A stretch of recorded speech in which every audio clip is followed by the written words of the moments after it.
यदीयावा गंगा विविध नय कल्लोल विमला बृहज्ज्ञानां भूभिर् जगति जनतां या स्नपयति इदानीमपेशा बुद्ध जन मरालय परिचिता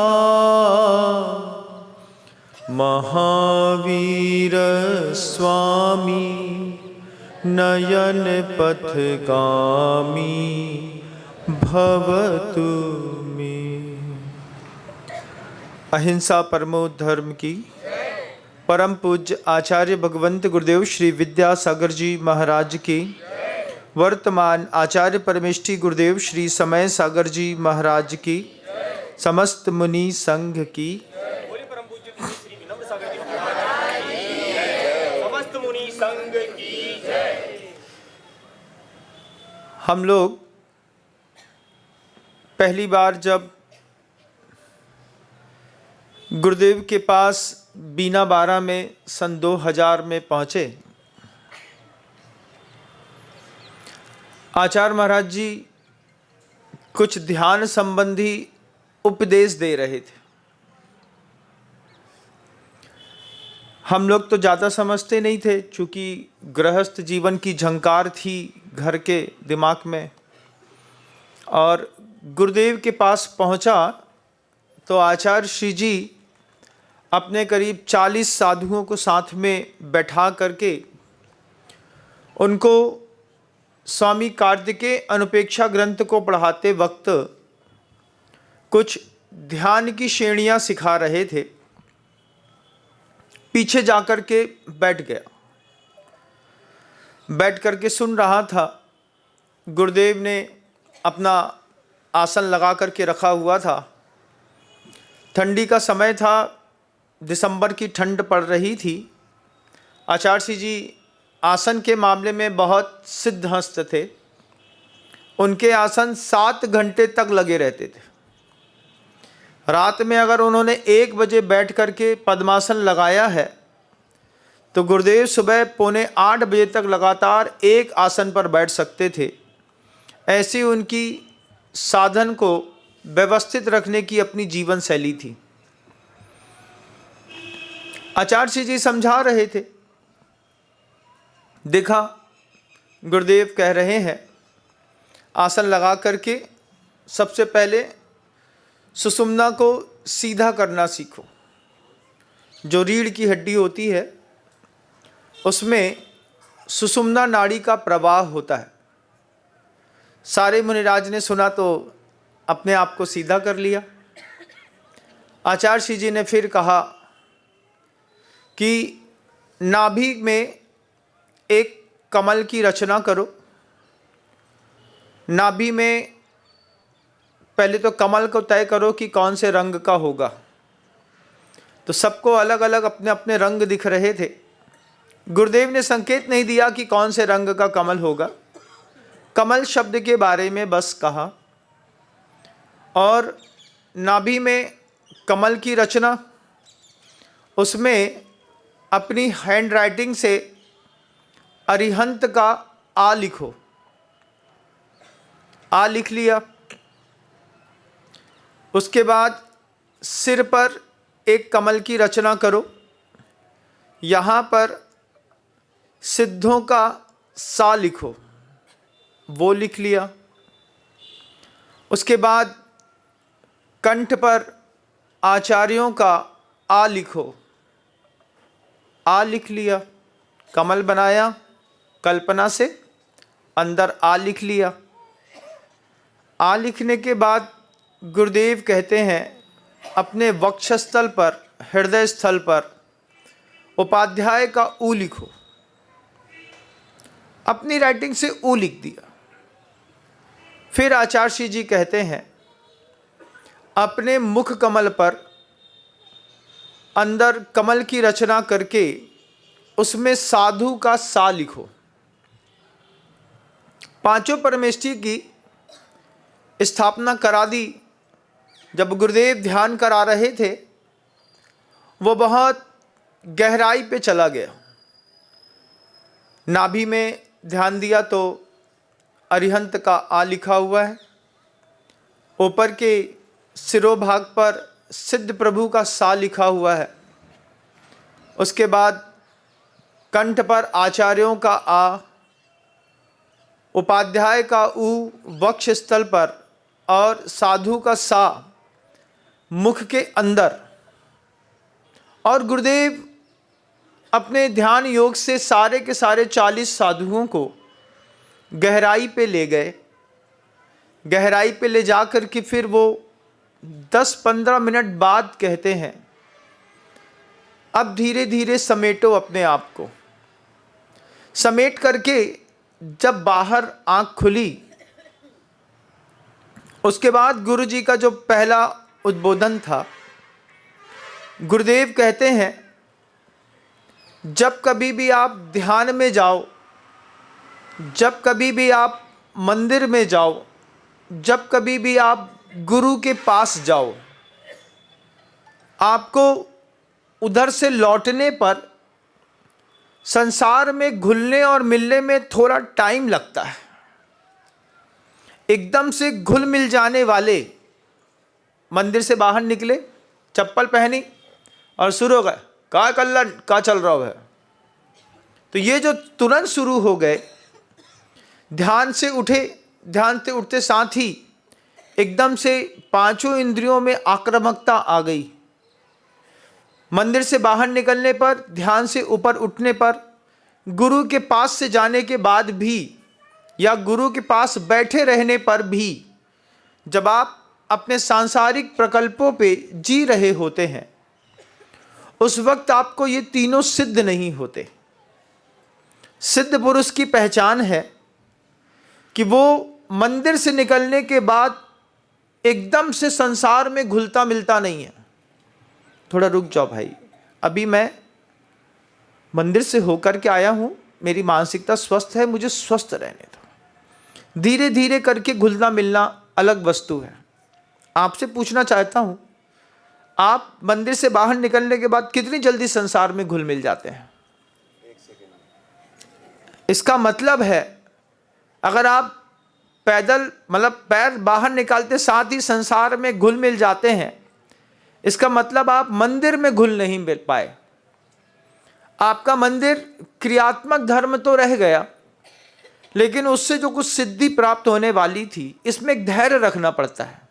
दार्शनिक जीवन है, जब आप धर्म को, दर्शन को समझते हैं तो फिर वो आपके हिसाब से नहीं चलता। आपको धर्म के, दर्शन के हिसाब से चलना पड़ता है, तब तो यहाँ से कुछ मिलता है, नहीं तो नहीं मिलता। ध्यान से बाहर निकाल करके गुरुदेव कहते हैं, इतना ऊंचा ध्यान को अभी आपने देखा है, समझा है, बाहर जाकर के दूसरों से संवाद करके इस ध्यान की शक्ति को आप नष्ट कर देंगे। तो इस ध्यान की शक्ति को बचाए रखने के लिए साधक मौन स्वीकार करता है। ये उपदेश गुरुवर का मन के अंदर ऐसा भा रहा था कि जब तक जरूरत न पड़े हम उपद के नहीं बोलेंगे। कोई कुछ पूछता है तो अधिकतम संवाद इशारों में करने की भी एक कला रहती है। आप गुरुदेव श्री समय सागर जी महाराज श्री जी को देखिएगा, वे अपने अधिकतम संवाद को इशारों में समेट लेते हैं। आप गए, आपने कुछ पूछा, सिर हिला दिया, हाथ हिला दिया, उंगली दिखा दी। जो सिद्ध योगी होते हैं उनकी दो बड़ी चीज़ें होती हैं। एक तो वे अधिकतम संवाद इशारों में निपटाते हैं। दूसरी सबसे बड़ी बात, आचार्य समय सागर जी महाराज जी के कभी आप देखेंगे तो जो गुरुदेव कहते थे कि रिएक्शन कंट्रोल दुनिया का सबसे बड़ा पावर है।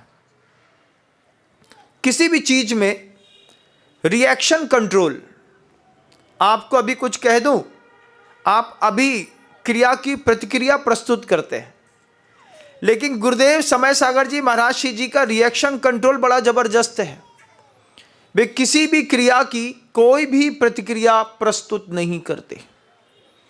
जब वो किसी भी क्रिया की कोई प्रतिक्रिया प्रस्तुत नहीं करते तो लोगों को लगता है कि शायद उन्होंने कुछ सुना नहीं या समझा नहीं। सुनते और समझते तो आचार्य हैं, तो आचार्य के पद पर बैठे वाले जो भी जीवात्मा होती हैं, समझती तो वो सब है, लेकिन उनकी सबसे बड़ी पावर है रिएक्शन कंट्रोल। संघ के साधु भी उनसे वही चीज़ सीखते हैं, रिएक्शन कंट्रोल।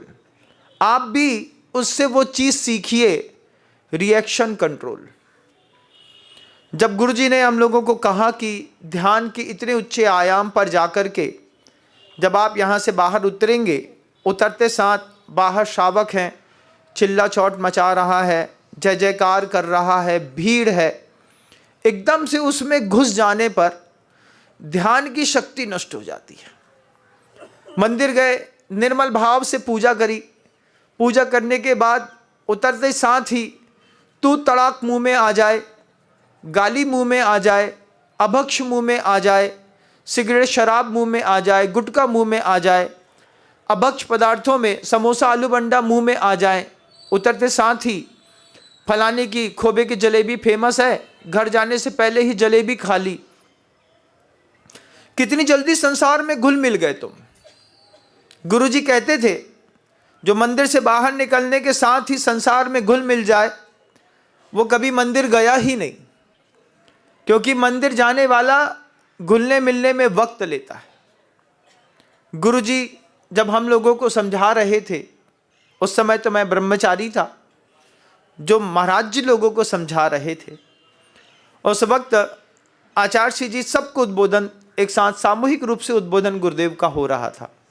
गुरुदेव कहते हैं आपके पास जो चीज़ें हैं, एक बार सोचो वो चीज़ें दुनिया में कितने लोगों के पास हैं। जो जीवधारी हैं, जीवधारी का मतलब संसार में जहाँ कहीं भी कोई भी जीव है, संगी पंचेंद्री से लेकर के एक इंद्रिय और स्थावर पर्याय तक, एक खिले हुए फूल के पास जाकर के उससे पूछो, और पूछो मत, देखो बस जो तुम्हारे पास है क्या वो उसके पास है? उसके पास तुम्हारे जैसा क्या है?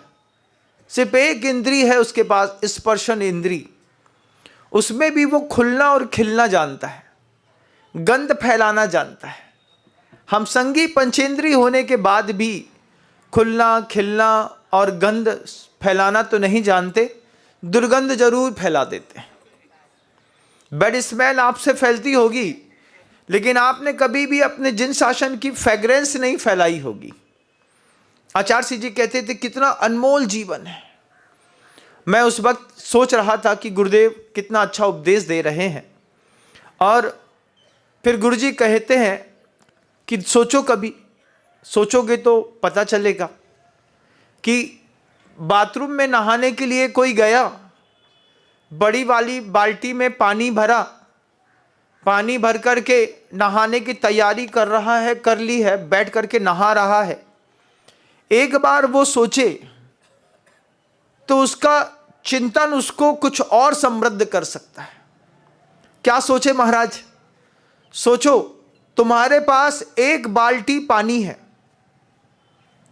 नहाने के लिए, नारकी जीवों के पास एक बूंद पानी नहीं है।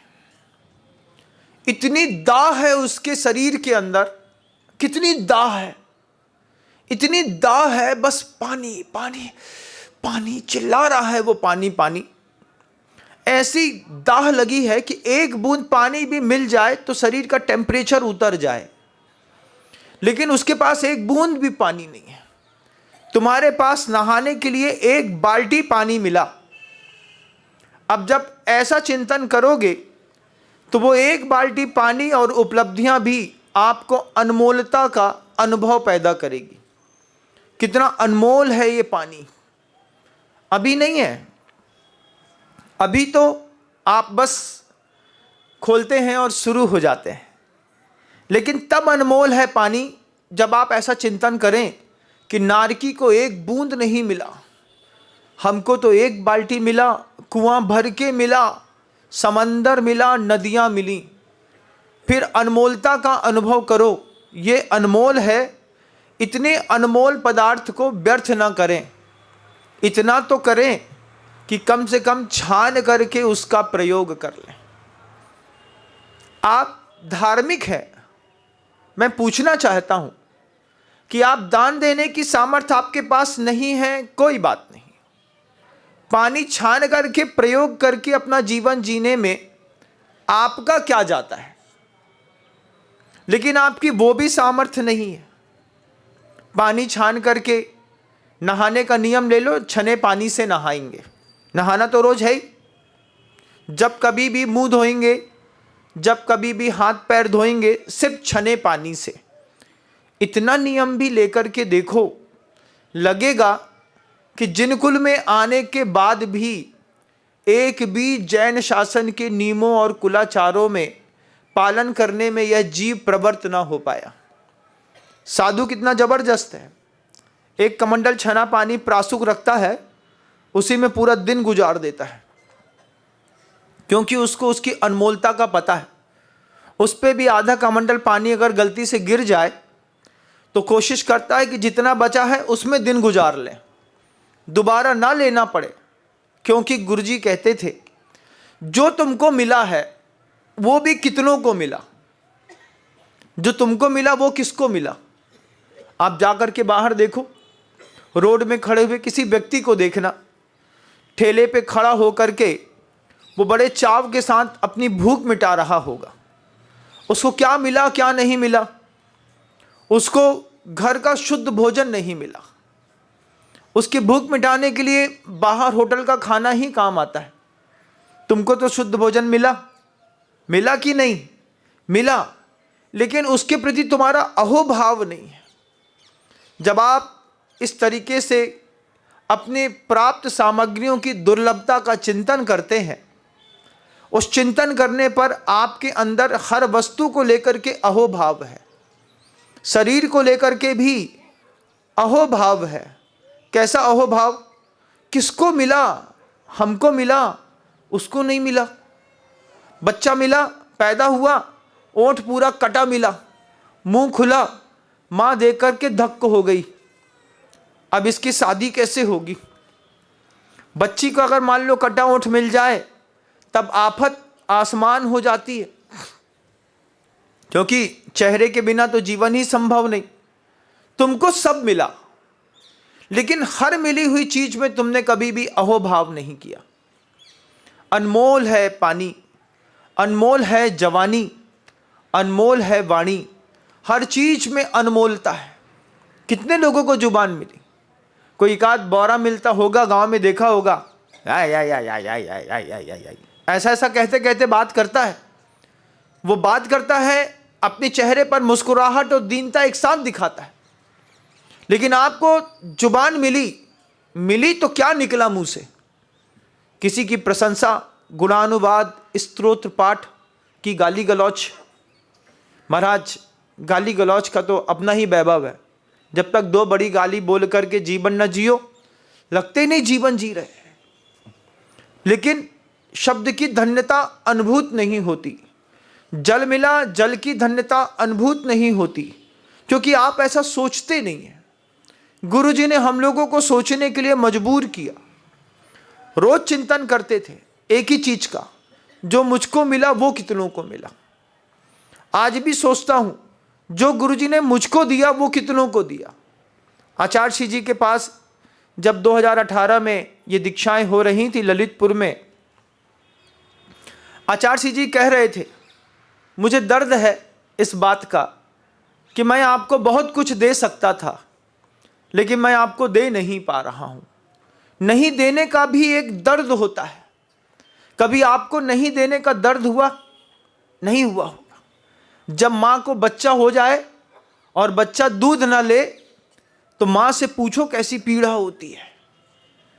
जब गाय के थन में दूध भर जाए और कोई उसका दूध ना निकाले, तब गाय से पूछो कैसी पीड़ा होती है। एक ना दे पाने का भी दर्द होता है। पहली बार महसूस किया। गुरुजी कहते थे मैं बहुत कुछ है मेरे पास, लेकिन ना दे पाने का दर्द बहुत ज़्यादा है कि आप लोगों को पास में रखा है, व्रत दिया है, लेकिन मैं अब आपको वो नहीं दे पा रहा जो मैं देना चाहता था। उसके लिए समय सागर जी महाराज श्री जी ही आपको निर्देशित करेंगे। मैंने इनको दे दिया। किसी ने पूछा समय सागर जी के पास क्या, एक ही जवाब आया, वे आचार्य श्री जी के पूर्वार्ध के शिष्य हैं। जिस समय आचार्य श्री जी स्वयं तीर्थंकर के जैसी चर्या में मग्न रहते थे और अपने साधक वर्गों को अपने सामने रह करके साधना सिखाते थे, उस समय के प्रथम महादिव्य पुरुष हैं गुरुदेव श्री समय सागर जी महाराज। जो उनके पास है वो दुनिया में किसी के पास कभी नहीं मिलेगा। उनके जैसा, मैंने कहा ना, रिएक्शन कंट्रोल पावर दुनिया की सबसे बड़ी पावर है। अभी आपको कुछ कह दें, अभी आप यहीं पर रिएक्ट कर देंगे। लेकिन कितना भी बड़ा कोई भी घटना घट जाए, हमारे गुरुदेव श्री समय सागर जी महाराज श्री जी रिएक्शन कंट्रोल के मामले में इतने कंट्रोल्ड मैन हैं कि कभी भी उनके चेहरे पर उनकी गंभीरता के अलावा कुछ और दिखाई नहीं देता। ना किसी के प्रति घृणा दिखाई देती है, ना कोई ईर्ष्या भाव दिखा देता है। उन महापुरुष के चेहरे पर कभी भी किसी भी प्रति कोई कंपटीशन दिखाई नहीं देता। लोग कहते हैं उनका कुछ वैभव दिखना चाहिए, उनका यही वैभव है। रिएक्शन कंट्रोल पावर एक बड़े आचार्य का सबसे बड़ा वैभव है। बड़े बड़े आचार्य फेल हो जाते हैं। बड़े बड़े आचार्य बड़े बड़े मंचों पर बैठ करके भी कई बार अपशब्द बोल देते हैं। आप कभी इस बात को महसूस करते होंगे, कितनी कसाय का प्रस्तुतिकरण गद्दी पर बैठ करके भी हो जाता है। लेकिन गुरुदेव श्री समय सागर जी महाराज श्री जी रिएक्शन कंट्रोल के मामले में गुरुदेव जैसा सिखाते थे, बिल्कुल वैसा ही हूबहू जीवन जीते हैं। एक शब्द स्खलित नहीं होता उन महापुरुष का। दुनिया कहती है कुछ दिखता नहीं, आप देखें तब आप देख पाएंगे उनको। उनको देखने के लिए हम जैसे साधुओं की आंखें चाहिए। आचार्य श्री जी बार बार इस बात को कहते थे, अपने जीवन में उस धन्यता को अनुभूत करो। मैं अभी भी इस धन्यता को अनुभूत करता हूँ कि काल योग से गुरुदेव शरीर छोड़ करके चले गए, लेकिन आज भी मेरे जीवन का यह अहोभाव है कि अपने पाप कहने के लिए मेरे पास आचार्य समय सागर जी महाराज जी जैसे महापुरुष विराजमान है। ये जीवन का सौभाग्य है। ये जीवन का सौभाग्य है कि उनका निर्देशन मिलता है। ये जीवन का सौभाग्य है कि उनकी आज्ञा सर माथे पर रखने का सौभाग्य मिलता है। वे आज्ञा देते हैं, ये सौभाग्य है। उन्होंने सोच लिया, हमको सोचने की क्या जरूरत है। जब इतने बड़े गुरु हमारे बारे में सोच रहे हैं तो हम अपने बारे में क्यों सोच रहे हैं। और हमारे सोचने से होता भी क्या है, आपके सोचने से भी क्या होता है। गुरुदेव समय सागर जी महाराज श्री जी, जब मैं कुंडलपुर से निकल रहा था, उन्होंने मुझसे कमरे में एकांत में एक बड़ी बात कही। गुरुदेव समय सागर जी महाराज श्री जी कहते हैं, विनम्र सागर जी, शरीर, संबंध और संपत्ति अपने हिसाब से नहीं चलती, इसलिए समय रहते काम कर लेना चाहिए। ये जब मैंने उनके मुख से सुना, सुन करके बिल्कुल आवाक रह गया। 3 शब्द कहे उन्होंने, समय, शरीर, संपत्ति अपने हिसाब से नहीं चलता। संबंध अपने हिसाब से, संबंध, शरीर और संपत्ति अपने हिसाब से नहीं चलती। आपका शरीर आपके हिसाब से नहीं चलता, हमारा शरीर भी हमारे हिसाब से नहीं चलता। वो ये कहना चाह रहे थे कि गुरुदेव का शरीर भी गुरुदेव के हिसाब से नहीं चला। 3 चीजें हैं दुनिया में, शरीर, संबंध और संपत्ति हमारे और आपके हिसाब से नहीं चलती, वो अपने हिसाब से चलती है। संपत्ति का अपना हिसाब है, संबंध का अपना हिसाब है और शरीर का भी अपना हिसाब है। शरीर अपना हिसाब किताब खुद करता है। आप बहुत अच्छे से बैठे हैं, अभी एक युवक आया, उसने कहा 26 साल के लड़के को हार्ट अटैक आ गया महाराज। उसके आवाज को सुनकर के कोई आश्चर्य नहीं हुआ, क्योंकि गुरुदेव श्री समय सागर जी महाराज जी कहते हैं शरीर, संबंध और संपत्ति अपने हिसाब से नहीं चलती। आप भी इस बात को समझिएगा। जिस परिवार के लिए लगातार घुले मिले हैं, घोटने में लगे हैं, मेहनत करने में लगे हैं, उसमें संबंध आपके हिसाब से नहीं चलते। आप सोचते हैं कि बहन की लड़की की शादी अच्छे घर में कर देंगे, कर नहीं पाएंगे। वो भी कुछ सोचती होगी अपने बारे में। हर आदमी का अपना दिमाग है, हर आदमी की अपनी चाल है, अपने कर्म के उदय हैं, हर आदमी की गति और आगति है। हम किसी के नियंता और नियंत्रक हो नहीं सकते। संबंध अपने हिसाब से नहीं चलते। आप बताइए, जिस संबंध को आपने खूब बचाने की कोशिश करी अपने जीवन काल में, क्या आपके बचाने से वो बच गया? जिसको आप सबसे ज्यादा प्रेम करते थे, आज वो आपका सबसे बड़ा दुश्मन होगा। संबंध बचाने से नहीं बचता, अपने हिसाब से नहीं चलता। शरीर अपने हिसाब से नहीं चलता। आप सोचते हैं शरीर आपके हिसाब से चलता है। आप बताइए, क्या आप अपना ब्लड प्रेशर बिना गोली के कंट्रोल कर सकते हैं? आपके अंदर है, शुगर आपके अंदर है, ऑर्थराइटिस आपके अंदर है, आपके हार्ट का परसेंटेज ऑटोमेटिकली डाउनफॉल में जा रहा है, आपके अंदर है, आपके हेयर फॉल्स हो रहे हैं। क्या ध्यान के माध्यम से आप अपना हेयर फॉल्स रोक सकते हैं? नहीं रोक सकते, क्योंकि शरीर आपके हिसाब से नहीं चलता। शरीर का अपना हिसाब है। इतने सारे लोग बैठे हैं, दुनिया भर की योजनाएं बना रहे हैं। अगर कहूं कि इसमें से 4 लोग इसी महीने मरने वाले हैं, उनमें से कोई भी 4 हो सकता है। कुर्सी में बैठे हुए वो लोग भी हो सकते हैं जो पहले ही से ऊपर उठ गए हैं, और ऊपर उठने में थोड़ा सहूलियत होगी, है ना। जब आप जमीन छोड़ करके कुर्सी में बैठ जाते हैं, इसका मतलब है आपने ऊपर उठने की तैयारी कर ली है। ऊपर उठने में अब थोड़ी सहजता हो जाएगी। बोले क्या 1.5 फुट तो उठ ही गए, अब थोड़ा सा और उठना है।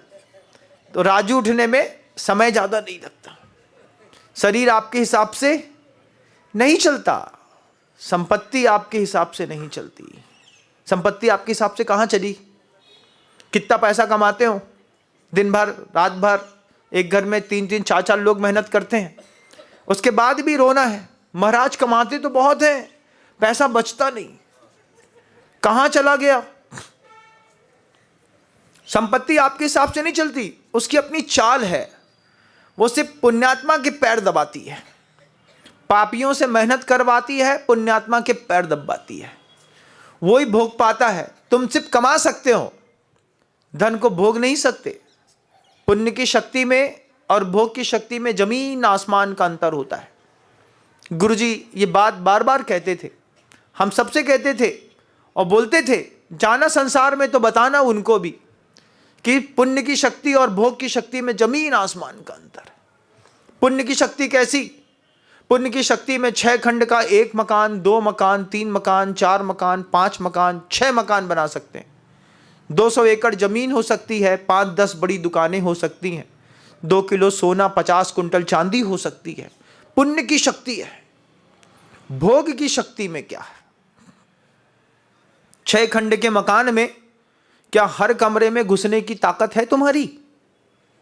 नहीं है महाराज। बहू के कमरे में चले जाएं और कोई देख ले तो लोग बोले, लो जे बहू के कमरा से निकल रहे हैं। और बहू भी बोले, जे ससुर जी हमारे कमरा में का चेक कर बे आए थे, कुछ ना कुछ तो ढूंढ रहे होंगे।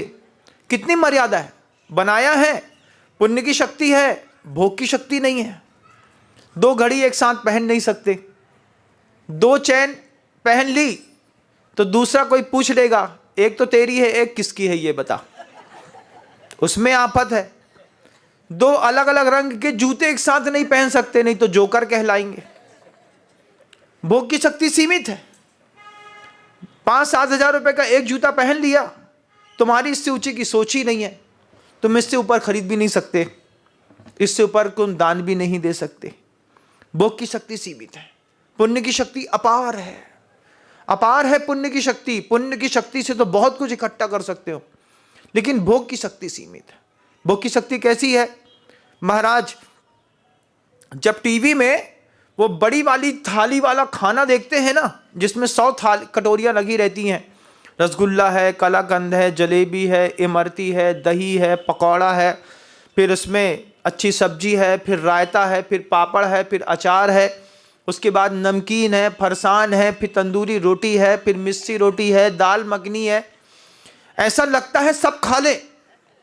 लगता होगा ना आपको भी कि जब पता चले कि कहीं पर 4,000 रुपए की थाली है, कोई फ्री में खिलाए, एक थाली माल तो खा लेंगे। एक बार इच्छा तो होती होगी, एक बार ट्राई मार के देखते हैं।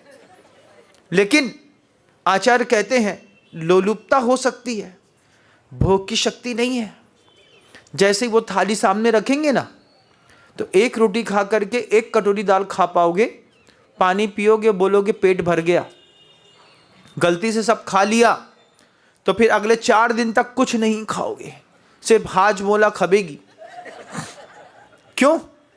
क्योंकि भोग की शक्ति पुण्य की शक्ति में बैलेंस नहीं है। पुण्य की शक्ति ये, भोग की शक्ति ये भोग की शक्ति धीरे धीरे धीरे धीरे धीरे नष्ट हो रही है। एक दिन ऐसी नष्ट होगी कि ये शरीर भी जो भोग का साधन है, ये भी तुम्हारा साथ देना बंद कर देगा। आंख ने साथ देना बंद कर दिया, आंख ने साथ देना बंद कर दिया, चश्मा लगा लिया, लगा लो, उसके बाद भी आंख का कार्निया खराब होगा। पहले कितने भी ऊपर से कूद जाते थे, धीरे धीरे शरीर की शक्ति कम हुई। अब कूदने से पहले डर लगता है, पैर उठाने से पहले सोच के धीरे से पैर रखता है इंसान। क्यों? चटक गई तो उठ ना पाएंगे। 70-75 साल की दादी या दादा एक बार गिरते हैं तो फिर उठते नहीं, उठ ही जाते हैं। क्या हुआ? शक्ति भोग की, शरीर के भोग की शक्ति कम हो गई। सोचते हैं ऐसा कर लेंगे, सामने ऑब्जेक्ट रख भी देंगे ना, कुछ न कर पाओगे, क्योंकि भोग की शक्ति प्रत्येक समय कम हो रही है। और कम होती होती भोग की शक्ति के सामने पुण्य की शक्ति बढ़ रही है। अब पुण्य की शक्ति बढ़ती है तो जिसके पास भोगने की सामर्थ्य नहीं होती, वो सिर्फ लोभ कर सकता है। हम न दें कोई को, मत दो, मरो, को तुमसे कोई मांग भी नहीं रहा है। लेकिन तुम्हारी पुण्य की शक्ति अपार है। भोग की शक्ति में मूंग की दाल का पानी और सादी रोटी है, क्योंकि कोलेस्ट्रॉल 250 पार कर गया है। अगर गैया का शुद्ध घी सूंघ भी लिया तो दद्दा अब गए कि तब गए। तो मूंग की दाल का पानी दे दो, गरम एक पतली वाली रोटी दे दो, उसके बाद मीठा खा लिया, महाराज इत्तू सो खाओ थो, में भी शुगर 270 हो गई। भोग की शक्ति खत्म है। अब भोग की शक्ति और पुण्य की शक्ति में अंतर है। तब आचार्य कहते हैं अभी भी जो बचा है, जितना बचा है, वो भी अनमोल है, वो भी अनमोल है। 70 साल की उम्र में भी अनमोल है तुम्हारी शक्ति। एक बार ये छूट गई ना पर्याय, ये प्रवचन छूट जाएगा, तुम्हारा पूरा पुरुषार्थ यहीं पे धरा का धरा रह जाएगा। सोचो एक बार सुअर को, उसने कौन से कर्म का बंध किया होगा कि नाली के अंदर मुंह घुसा करके टटोल करके दिन भर अपना भोजन खोजता है। तुम में से भी कई लोग बनेंगे, सुनने वालों में भी उस पर्याय में जाओगे तुम लोग। क्यों जाएंगे महाराज? जाओगे। ज्यादा लोभाक्रांत जो व्यक्ति होता है, आचार्यों ने सूत्र लिखा है, कृपणो सम द्वितीयो दाता नास्ति। कंजूस से बड़ा इस दुनिया में कोई दानी नहीं है। न वो खाता है, न खाने देता है। तुम दान नहीं देते, कोई बात नहीं, हम कहते हैं कम से कम अपना धन खुद भोग लो, हमको दान मत दो। किसी क्षेत्र में मत लगाओ, कोई मंदिर मत बनाओ, कोई प्रतिमा स्थापित मत करो, कुछ मत करो।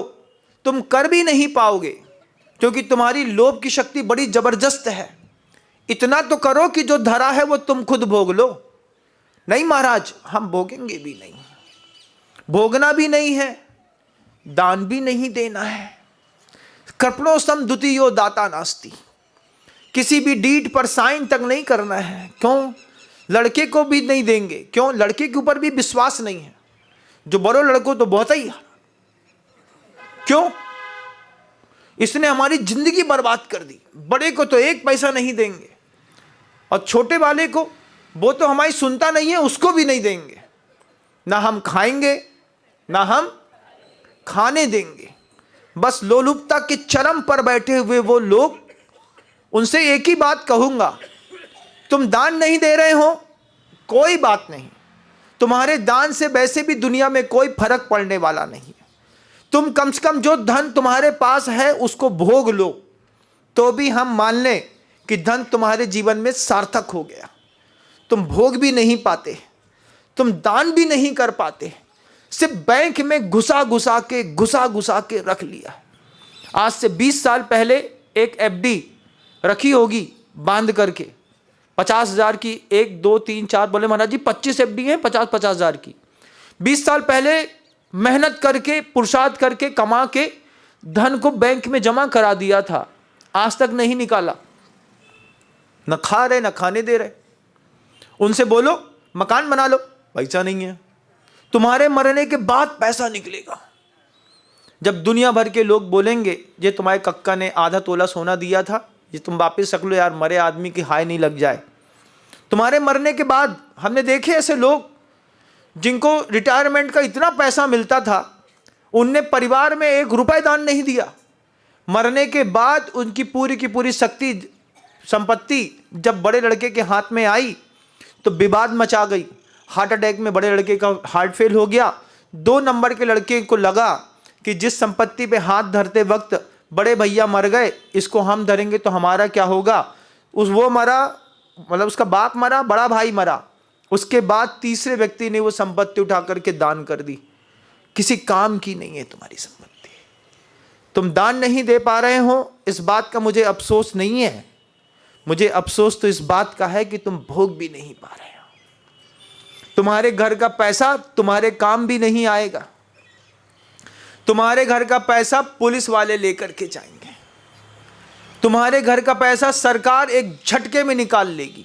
एक झटके में रखा हुआ पैसा है, लग गया होता तो कहीं काम आ रहा होता। तुम रखे रहो, क्योंकि तुमको अपनी अनमोलता का भी परिचय नहीं है। तुम्हारे पास प्राप्त जो संपत्ति है, जो धन है, जो ज्ञान है, जो कर्म है, जो दर्शन है, उसका भी कभी आपको अहोभाव नहीं है। सबसे पहले अहोभाव पैदा करना होता है मन के अंदर। मैंने अहोभाव पैदा किया, जो मुझे मिला वो कितनों को मिला। अगर किसी को नहीं मिला और हमको मिला है तो इसका उपयोग कर लें, जीवन की सार्थकता है। लेकिन संसार में घुले मिले रचे पचे वो लोग जो मंदिर देखते जरूर हैं, आज तक मंदिर आए नहीं। मंदिर भी आए तो मंदिर मंदिर ना होकर के महाभारत का युद्ध संग्राम करने आए। उनसे पहले कोई कलश छू दे तो कलश छूने वाले को 2 गाली पक्की। हमारी वेदी में फलाने चंद खड़े होकर के हमारे स्थान पे पूजा कर लें तो विवाद पक्का। जरा जरा सी बात पे हमारी चटाई पे बे कैसे बैठ गई, विवाद पक्का है, झगड़ा होगा। ये हमसे बार बार छेड़ रही है, तीसरे से कहेंगे ये हमें बार बार छेड़ रही है, को समझा दई हो। नहीं तो हम वो कर हैं जो हमने दिल्ली में करो तो क्या करो तो भाई दिल्ली में, वो तो हम बाद में बताए हैं, बोल के निकल दिए। मंदिर नहीं आते, आप कुछ नहीं कर पाए। अफसोस है इस बात का। किसी पंडित रामचरित उपाध्याय ने बहुत अच्छी बात करी थी। मरते समय इंसान को दर्द होता है, शुभ तीर्थ के उद्धार आदि कार्य कर पाए नहीं, यह जन्म पारस तुल्य मैंने गवाया व्यर्थ ही। जब यह व्यर्थ हो जाएगा ना, कुछ काम का नहीं रहेगा, क्योंकि रस तो खत्म हो ही गया है। भोग का रस तो खत्म कर ही दिया तुम्हारे शरीर में। तुम चाहो भी कितनी से अच्छी चीज, अब 5 इंद्रियां उसको स्वीकार नहीं करने वाली। लेकिन लोभ अभी भी अगर चरम पर है तो मर करके लोभी की जो गति होती है वही आपकी गति होने वाली है। लोभी कौन सी गति में जाता है? माया तैरज्ञोनस्य। लोभ कसाय जो होती है वो मर करके तिर्यंच नरक गति में लेकर के जाती है। नाक के बल पर जीने वाले बाद में हाथी बनते हैं, दूसरों को खाने वाले सूअर बनते हैं। आप उद्बोधन को गंभीरता से समझने का प्रयास करिएगा, क्योंकि मैंने तो बहुत गंभीरता से समझा है। जब गुरुदेव कहते हैं, समय सागर जी महाराज जी की शब्द कि शरीर, संपत्ति और संबंध अपने हिसाब से नहीं चलते। ये गंभीरता भी अगर आपके दिमाग में बैठ गई, आप दानपति ना बन पाए कोई बात नहीं, आप कम से कम भोगपति तो बनिए। अपनी संपत्ति भोग के तो दिखाइए। किसके लिए इकट्ठी करके रखी है? क्या दूसरा जो बच्चा पैदा हुआ है वो नपुंसक है? क्या वो कुछ नहीं कर सकता है या कुछ नहीं कर पाएगा? बच्चों के लिए इकट्ठी करके रखी है।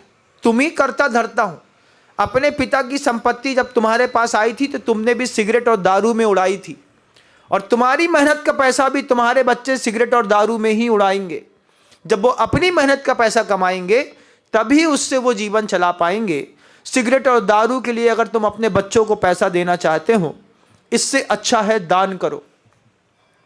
इंदौर में था, एक परिवार ने 1,81,00,000 रुपए की बोली ले ली। उनके घर के अंदर तहलका मच गया।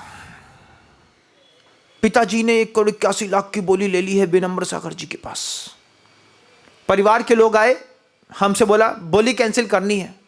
हमने कहा पिताजी को ले आइए, हम बोली कैंसिल कर देते हैं। खींचातानी वाला पैसा हमको बिल्कुल भी पसंद नहीं है। पिताजी आए सबके साथ मुस्कुराते हुए, और हमारे पास बैठ करके समाज के पंचों के बीच में बोलते हैं, बोली का जितना पैसा बोला है हम पूरा पैसा देंगे चाहे कुछ हो जाए। हमने कहा क्यों? तुम तो कैंसिल करने आए थे। बोले कैंसिल करने हम नहीं आए थे, हमारी फैमिली के लोग आए थे। फिर हमने उनसे बाद में 15 दिन बाद पूछा, जब पूरे की पूरी उनका परिवार चला गया, पंच के लोगों में तय हो गया। उम्र थी 75 साल की। आज 75 साल के बब्बा से बोले कि कुछ दान दे दो, तो अभी 2 लाख रुपये छूटना मुश्किल है।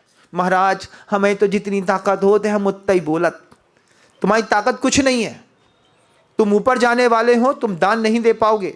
मैं इंदौर के उस शावक की बात बताता हूँ। 1,81,00,000 रुपए का दान देने के बाद वो शावक परिवार के साथ, परिवार के लोग बोली कैंसिल करने के लिए आए। वो कहता है जितना बोला है पूरा पैसा देंगे। 15 दिन बाद बोला, पूछा उससे, दादाजी परिवार के लोग विरोध में है, फिर आपने बोली लेकर के क्या करना चाहते हैं? बोले महाराज बोली लेने से हमारा परिवार कंट्रोल में आ गया। हमारे परिवार के खर्चे इतने हैं, इतने खर्चे हैं, अब सबके दिमाग में एक ही खटका है कि हमको बोली का पैसा देना है। बोली के पैसा देने पर परिवार के पाप कंट्रोल होते हैं। एक बार आपको पता चल जाए कि आपने 5 लाख, 10 लाख, 15 लाख, 50 लाख की कोई लीड लेके रखी है, तो नाती पोता, भैया भाभी, चाचा दादी, सबके खर्चे कंट्रोल होते हैं। सब कहते हैं भैया पैसा बचाओ, दादाजी ने 1,81 की बोली ली है, पैसा देने हैं। फिर बड़े लड़के को बोल के रखा है हर महीने 5 लाख रुपए चुपचाप निकाल के देना। तो बड़े लड़के के दिमाग में जो प्रेशर है, तो अभी वो दुबई, पटाया, बैंकॉक भागने की सोच रहा था, उसने सब कैंसिल कर दिया। हमने कहा आपने क्या किया? बोले दान दे करके मैंने 2 तरफा काम किया। एक तो पुण्य कमाया और दूसरा दान की घोषणा करके मैंने अपने परिवार को पाप से बचाया। तुम दान नहीं दे रहे ना, इसका मतलब है तुम अपने परिवार को पाप करने की छूट दे रहे हो। करो बेटा पाप तुम लोग, तुम्हें जो करना हो। एक बार घर के अंदर दान का प्रेशर मेंटेन करो। घर के बड़े दान का प्रेशर मेंटेन करते हैं। कक्का थे, कक्का ने 5,55 की बोली ले ली। अब क्या है, अब परिवार के सब लोगों में पहले चिंता होगी, फिर धीरे से कक्का बोलेंगे हाँ हम अपनी ज़मीन है वो बेच दें, जो मकान हमारो है, हमारे मकान के हिस्सा में हम अपना पैसा दे देंगे। जब बड़े बुजुर्ग इस तरीके का संवाद करते हैं तो परिवार के दूसरे तबके के जो छोटे बच्चे होते हैं उनका पाप कंट्रोल होता है। ये कंट्रोलिंग पावर मैं पहली बार इंदौर में गृहस्थ से मुनि सीख करके आया। हमने तो कभी सोचा भी नहीं था कि गृहस्थ इस तरीके की सोच और विचारधारा और दान की भावना भी रखते होंगे। जब परिवार के सामने उसने कहा हम पूरा पैसा दान में देंगे जितना हमने बोला है, हमने कहा इनकी धारणा ही कुछ और है। आप भी अपने जीवन को समृद्ध करिएगा, विचार करिएगा। पैसा अगर आपने दान नहीं दिया है तो मैं बुरा नहीं मानूंगा, बस एक प्रेरणा दूंगा, जो घर के अंदर आपके यहाँ पैसा रखा है उसको आप भोग करके दिखाइएगा। छोड़ करके जाएंगे तो मर करके नारकी बनेंगे। भोग करके जाएंगे तो संभव है कि आपको यहाँ पर उस धन को भोगने का सुख मिल भी जाए, लेकिन अगर छोड़ करके जाएंगे तो तुम्हारे पैसे से शराब सिगरेट जुआ के अलावा कुछ होने वाला नहीं है। इससे अच्छा है अजहू चेत सयाने कि वक्त रहते दान देकर के संपत्ति की स्थिरता निश्चित करो।